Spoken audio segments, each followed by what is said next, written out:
Assalamu alaikum students, this is Muhammad Hamid Lukman and today we are going to discuss about respiration in frog. तो हम लोगों ने last lecture के अंदर एक टॉपिक स्टार्ट किया था gaseous exchange in different animals और लास्ट लेक्चर के अंदर ही हाइड्रा की बात हम लोगों ने की थी, हम लोगों ने अर्थवर्म की बात की थी, हम लोगों ने कॉकरोच की बात की थी। अब उसके बाद हम लोग आगे डिस्कस करते हैं फ्रॉग को। अब फ्रॉग क्या है? ये एम्फीबियन है। अब अगर इसके अंदर बात करें तो तीन तरीके की इसके अंदर गैशियस एक्सचेंज हो रही है। कितनी तरह की हो रही है? तीन तरह की। आपको क्वेश्चन आ सकता है write down the different ways of gaseous exchange in frog. तो सबसे पहले through lungs, through skin and through buccal cavity. पहली क्या है? लंग्स के जरिए, दूसरी स्किन के जरिए, अपनी स्किन के जरिए भी करता है, और तीसरी बकल कैविटी। बकल कैविटी कहते हैं उसका जो माउथ वाला रीजन है उसको बकल कैविटी कहते हैं, और अपनी बकल कैविटी के जरिए भी क्या करता है? ये गैशियस एक्सचेंज करता है। तो यहाँ पे आपको एक और क्वेश्चन बनता है कि क्यूटेनियस रेस्पिरेशन और पल्मोनरी रेस्पिरेशन के अंदर क्या फर्क है? कौन कौन सा? क्यूटेनियस और पल्मोनरी। क्यूटेनियस हम किसे कहते हैं? When gaseous exchange takes place through skin, जब स्किन के जरिए होती है तो इसे हम लोग क्या बोलते हैं? क्यूटेनियस। और अगर गैशियस एक्सचेंज लंग्स के जरिए हो तो इसे हम लोग क्या बोलते हैं? इसे बोलते हैं पल्मोनरी रेस्पिरेशन। तो अगर क्वेश्चन आता है differentiate between cutaneous and pulmonary respiration, तो क्यूटेनियस रेस्पिरेशन क्या है? Gaseous exchange through skin.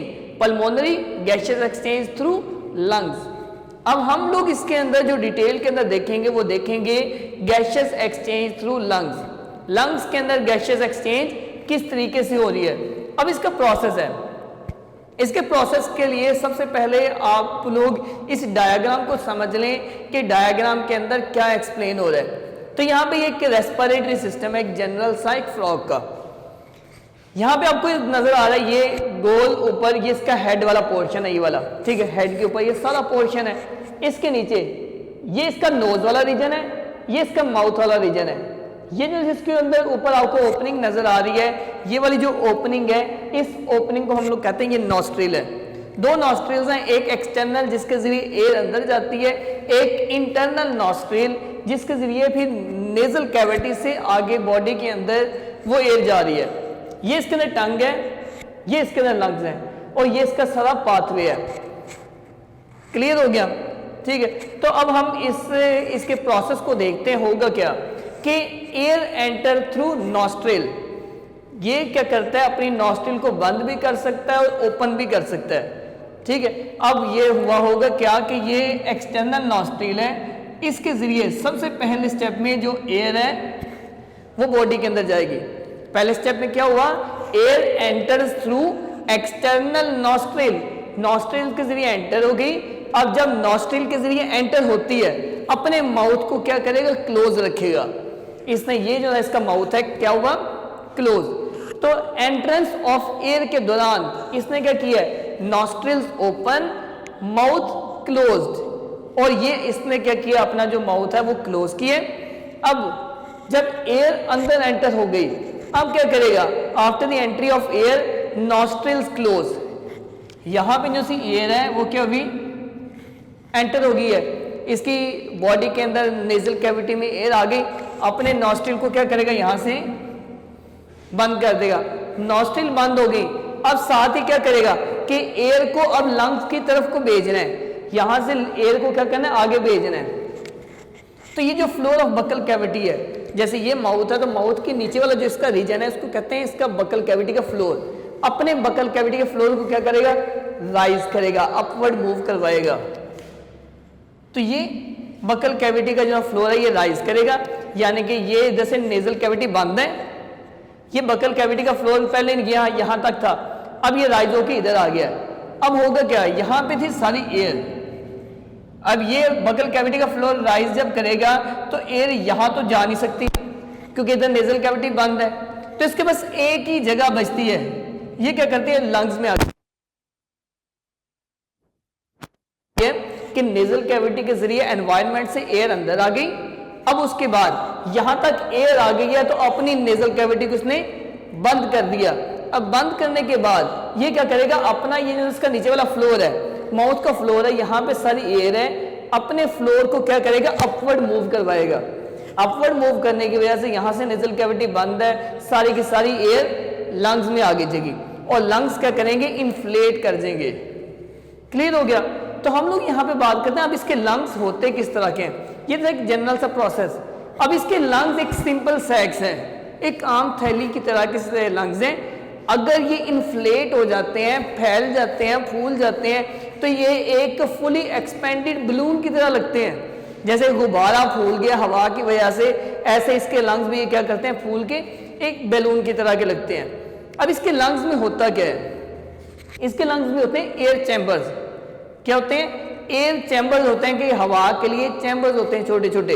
अब उसके अंदर वाली जो सरफेस होते हैं, जैसे यहाँ पे ये लंग्स हैं तो इसके अंदर ये एयर चैम्बर्स हैं। वो एयर चैम्बर के अंदर क्या करते हैं, वहां पे ब्लड कैपिलरीज बहुत ज्यादा है और सारी की सारी गैसेस एक्सचेंज उन एयर चैम्बर्स के अंदर हो रही होगी। क्लियर हो गया। तो यहाँ पे हम लोगों ने क्या बात की है कि ये लंग्स के अंदर गैसेस एक्सचेंज हो रही है और वो गैसेस एक्सचेंज असल में कहाँ पे हो रही है, लंग्स में एयर चैम्बर्स के अंदर, जिनके अंदर ब्लड कैपिलरीज है और जिसके अंदर क्या होगी, गैसेस एक्सचेंज होगी। अब इसके बाद एक्सहेलेशन का सारा काम इसके उल्ट है।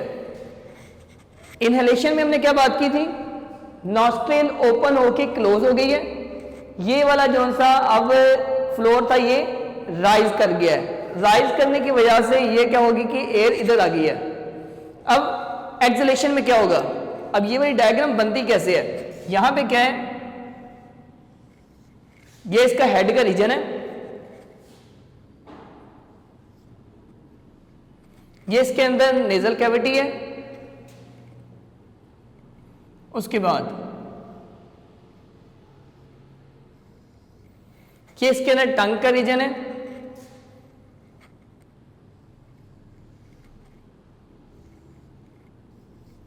ये इसके अंदर लंग्स हैं और ये सारा इसका फ्लोर है। अब होगा क्या, यहां पे लंग्स के अंदर एयर मौजूद है, नेजल कैविटी यहां से बंद। अब नेजल कैविटी को क्या करेगा, ओपन करेगा, नेजल कैविटी को ओपन करेगा, जो सा ये राइज हुआ था इसको नीचे लेके आएगा, तो सारी की सारी एयर क्या होगी, ऑटोमेटिकली इधर आ जाएगी। अब इधर आ गई है, नेजल कैविटी ओपन है, तो अपने इन फ्लोर को क्या करेगा, अपवर्ड मूव करवाएगा, तो ऑटोमेटिकली जितनी एयर है वो सारी की सारी बाहर चली जाएगी। तो नेजल कैविटी को ओपन करवा के अगर ये रेज करता है, एयर बाहर आ जाती है, नेजल कैविटी को बंद करके अपने फ्लोर को रेज करेगा तो एयर लंग्स में आ जाएगी। इस तरीके से अपनी कंज्यूम्ड एयर को क्या करता है, ये एक्सहेल कर देता है। क्लियर हो गया। तो यहां तक था हमारा ये गैसेस एक्सचेंज इन फ्रॉग। तो ये आपका यहाँ पे टॉपिक है। अब इसके बाद हम लोग डिस्कस करते हैं रेस्पिरेशन इन बर्ड्स। रेप्टाइल्स की हमने बात की, हम लोगों ने एम्फीबियंस की बात की, सॉरी यानी कि फ्रॉग की। अब हम बात करते हैं बर्ड्स की। अब बर्ड्स के अंदर रेस्पिरेशन के लिए जो मैकेनिज्म है वो थोड़ा सा इसके अंदर डिफरेंट है। यहाँ पे इसके लंग्स उस तरह के एल्वियोलाई वाले चैम्बर्स में नहीं, थोड़ी सी उसके अंदर मॉडिफिकेशन आई है। अब मॉडिफिकेशन क्या हुई है, बर्ड्स के अंदर जो रेस्पिरेटरी मैकेनिज्म है वो बड़ा एफिशिएंट होता है। अब उसके एफिशिएंट होने की यहाँ पे रीज़न है, बर्ड्स के अंदर क्या है, इनके अंदर हाई मेटाबॉलिक रेट है। अब चूंकि बर्ड्स हैं, हमारी तरह लैंड पे नहीं चलना, उन्होंने हवा में फ्लाई करना है, तो हवा में उड़ने के लिए जब बर्ड्स अपने विंग्स को बार बार बीट करते हैं, उसके लिए उनको एनर्जी भी ज़्यादा चाहिए, तो मेटाबॉलिक रेट क्या हो गया इनका, ज़्यादा। अब अगर मेटाबॉलिक रेट ज़्यादा तो इसके अंदर ऑक्सीजन की भी कितनी ज़रूरत है, ज़्यादा ज़रूरत है। तो ये इसकी वजह से इसके अंदर ये एक बड़ा एफिशिएंट मैकेनिज्म होता है। तो आपको यहाँ पे क्वेश्चन आ सकता है कि बर्ड्स के अंदर रेस्पिरेटरी मैकेनिज्म इतना ज़्यादा एफिशिएंट क्यों है, हाई मेटाबॉलिक रेट की वजह से। या अगर आपको क्वेश्चन आता है कि इसके हाई मेटाबॉलिक रेट को पूरा करने के लिए ये रेस्पिरेशन का मैकेनिज्म कैसा होता है, तो वो हम लोग अभी डिस्कस करने लगे हैं। अब इसके अंदर होता क्या है, there is one way flow of air through lungs. पहली चीज, इसके अंदर लंग्स के अंदर क्या होता है, वन वे फ्लो होता है, यानी कि एक तरफ से लंग्स में आ रहा है, दूसरी तरफ से बाहर निकल जाता है। यानी कि लंग के अंदर ऐसा नहीं कि यहाँ से एयर आई फिर यहीं से वापस चले जाती, तो एक वन वे फ्लो है इसके अंदर, किसका, एयर का। अब उसकी वजह से यहाँ पे जो एयर है वो इंस्पिरेशन के बाद दोबारा से रीन्यू हो जाती है। अब ये नहीं है कि अगर यहाँ पे एयर आ रही है तो वापस यहाँ से वापस चली जाए, तो ऐसा नहीं होता। ये एयर आगे चलेगी, इधर वाली एयर दोबारा से रिन्यू हो जाती है। तो ये आपका वन वे फ्लो है। अगर तो आपका इस बर्ड्स के लंग्स में वन वे फ्लो कैसे है, एक तरफ से एयर आ रही है, दूसरी तरफ से निकल जाती है। जब यहाँ से निकली है तो इधर से दोबारा से रीन्यू हो जाएगी। तो ये आपका यहाँ से अगर एयर जा रही है तो ये इधर से वापस चले जाते, तो ये आपका क्या है, यहाँ पे वन वे फ्लो। अब इसके अंदर 3-4 चीजें हैं जो याद करने वाली हैं। सबसे पहली, बर्ड्स के अंदर रेस्पिरेशन में जो स्ट्रक्चर इन्वॉल्व होता है उसे बोलते हैं पैराब्रोंकाई। क्या बोलते हैं? पैराब्रोंकाई। अब पैराब्रोंकाई क्या होते हैं? इसके लंग्स में एल्वियोलाई की जगह थिन वॉल्ड चैम्बर्स होते हैं, ट्यूब्यूल्स होती हैं, कि ये इस तरह की ट्यूब है जिसकी वॉल क्या है, बड़ी बारीक सी है। तो एल्वियोलाई की जगह यहाँ पे ट्यूब्यूल्स हैं, छोटी छोटी थिन वॉल, जहाँ पे गैसेस एक्सचेंज हो रही है, उन्हें क्या बोलते हैं? पैराब्रोंकाई। हम लोग कैसे डिफाइन करते हैं इसे? हम कहते हैं these are the thin wall ducts instead of alveoli that open at both ends. ये पैराब्रोंकाई है, ये इस एंड से भी ओपन है, इस एंड से भी ओपन है, दोनों एंड से ओपन है। उसके बाद इनकी जो सी वॉल होती हैं, यानी कि ये पैराब्रोंकाई की वॉल है। इस वॉल के अंदर असल में गैसेस एक्सचेंज हो रही है। इसकी वॉल के इर्द गिर्द कैपिलरीज होंगी जहां पे गैसेस एक्सचेंज होती है। क्लियर हो गया? तो ये पैराब्रोंकाई। देन हम बात करते हैं आगे काउंटर करंट एक्सचेंज। अब बर्ड्स के अंदर रेस्पिरेटरी मैकेनिज्म गैसेस एक्सचेंज को ज्यादा एफिशिएंट बनाने के लिए यहाँ पे क्या होता है? काउंटर करंट एक्सचेंज होता है। काउंटर करंट हम किसे कहते हैं? काउंटर करंट, काउंटर कहते हैं किसी को ओवरटेक करना, ऑपोजिट डायरेक्शन में आना। तो काउंटर करंट एक्सचेंज क्या है? यहाँ पे जो ब्लड की और एयर की डायरेक्शन है एक दूसरे के ऑपोजिट है। एक साइड से ब्लड जा रहा है, दूसरी साइड से एयर आ रही है। तो ये जब ऑपोजिट डायरेक्शन मूव करते हैं तो ज्यादा अच्छे से एक्सचेंज हो सकती है। अब किस तरह होगी? फॉर एग्जांपल यहाँ से ये ब्लड, ये एयर जा रही है, अब इधर से ब्लड आ रहा है। ब्लड जब ऊपर से नीचे को फ्लो कर रहा है तो इधर भी गैसेस एक्सचेंज हुई, ब्लड नीचे आया, इधर भी गैसेस एक्सचेंज हो रही है। तो जितना नीचे आता जा रहा है, इस एयर के अंदर से ऑक्सीजन को जो है वो ज्यादा बाहर निकाला जा सकता है। तो काउंटर करंट एक्सचेंज की वजह से एयर के अंदर जितनी ऑक्सीजन है उसको क्या किया जाता है, मैक्सिमम को हम लोग इधर डिफ्यूज करवा सकते हैं। किसकी वजह से? काउंटर करंट की वजह से। तो ये बर्ड्स के अंदर रेस्पिरेशन को ज्यादा एफिशिएंट बना रहे हैं। तो काउंटर करंट एक्सचेंज कहते हैं इसकी डायरेक्शन क्या होती है?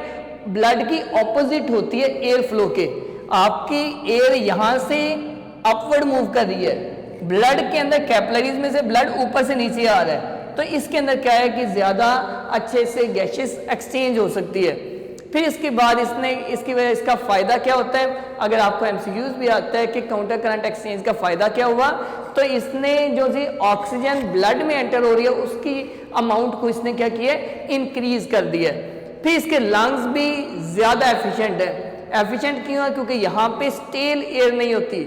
स्टेल यानी कि कोई रुकी हुई एयर नहीं है कि आपके अगर लंग्स की हम बात करते हैं कि इस तरह के लंग्स होते हैं, यहाँ से एयर आ रही है, यहीं से वापस जा रही है। तो इसके अंदर क्या है कि कुछ एयर यहाँ पे मौजूद हो सकती थी, तो पुरानी एयर रह सकती थी। पर हम लोगों ने यहाँ पे क्या बात की है कि बर्ड्स के अंदर फ्रेश एयर इसको हर वक्त अवेलेबल होती है। तो ये क्या है कि अगर इधर से एयर आ रही है, इधर से बाहर निकल रही है, इसका मतलब है कि कहीं पे एयर का रुकने की गुंजाइश ही नहीं है।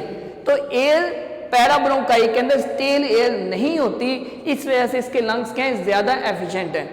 क्लियर हो गया? तो ये बर्ड्स के लंग्स को एफिशिएंट बनाने के लिए दो चीजें हैं। पहली चीज यहाँ पे काउंटर करंट एक्सचेंज है, दूसरी चीज यहाँ पे क्या है, स्टेल एयर नहीं है इसके पैराब्रोंकाई में, जो कि इसके रेस्पिरेटरी सिस्टम को क्या कर रही है, ज्यादा एफिशिएंट बना रही है। तीसरा आपको यहाँ पे क्वेश्चन बन सकता है एयर सैक्स। तो एयर सैक्स क्या होते हैं? सैक्स किस कहते हैं? थैलियां। एयर सैक्स हवा की थैलियां। इसकी पूरी बॉडी के अंदर इस तरह के कई एयर सैक्स होते हैं। डायग्राम में तो मैंने आपको यहाँ पे दो बनाए हैं, ठीक है, पर इसके अंदर एक बर्ड के अंदर 9 एयर सैक्स होते हैं। कितने होते हैं? 9 होते हैं। ये आपको एमसीक्यूज में आ सकता है कि बर्ड्स के अंदर कितने एयर सैक्स हैं? 9 है। अब इसके जो लंग्स हैं, यानी कि ये सारे लंग्स थे, इनके लंग्स की ये एक्सटेंशन है। एक्सटेंशन करें जो चीज एक्स्ट्रा बाहर को निकली हुई है, लंग के अंदर से ये एक एयर सैक निकला हुआ है, ये निकला हुआ है, इसी तरह के 9 तक एयर सैक्स इसके हो सकते हैं। अब ये जो एक्सटेंशंस हैं ये सिर्फ इसकी अपने थोड़े से हिस्से तक नहीं रहते बल्कि पूरी बॉडी में फैले होते हैं, हत्ता कि वो उसकी बोन्स तक चले जाते हैं। इसलिए हम लोग बात करते हैं कि जो सी ये बर्ड्स की बोन्स होती हैं वो ज़्यादा लाइट वेट होती हैं क्योंकि उसके अंदर ये वाले एयर सैक्स हैं। तो इसके ये एयर सैक्स क्या है पूरी बॉडी के अंदर है, बोन्स तक भी गए होते हैं और कितने 9 हैं। अब इनकी इन्फ्लेशन कैसे होती है, यानी कि ये भरते कैसे हैं, तो एटमॉस्फेरिक प्रेशर पे जो सी रिब्स हैं, पसलियाँ सारी, वो क्या करते हैं, वो इस तरह रोटेट करती हैं और अपवर्ड मूव करती हैं, जिसकी वजह से क्या करते हैं ये इन्फ्लेट कर जाते हैं, भर जाते हैं एयर से। तो इसकी इन्फ्लेशन के लिए रिब्स का काम आई। हम लोगों ने अगर फ्रॉग का आपको याद है, फ्रॉग के अंदर क्या देखा, उसका फ्लोर, बकल कैविटी का जो फ्लोर था वो अपवर्ड मूव करके लंग्स को फिल कर रहा था। इसके अंदर इसकी फीलिंग कैसे होती है कि ये जो रिब्स हैं ये रोटेट मूव करती हैं और अपवर्ड मूव करती हैं, जिसकी वजह से क्या होते हैं इसके ये जो से पैराब्रोंकाई है, ये जो से एयर सैक्स हैं, ये एयर से फिल हो जाते हैं और सारी गैसियस एक्सचेंज इसके अंदर हो रही होती है। तो क्लियर हो गया। तो आज के टॉपिक के अंदर हम इतना ही रखते हैं, इंशाल्लाह बाकी लेक्चर्स हम नेक्स्ट टॉपिक के अंदर देखेंगे।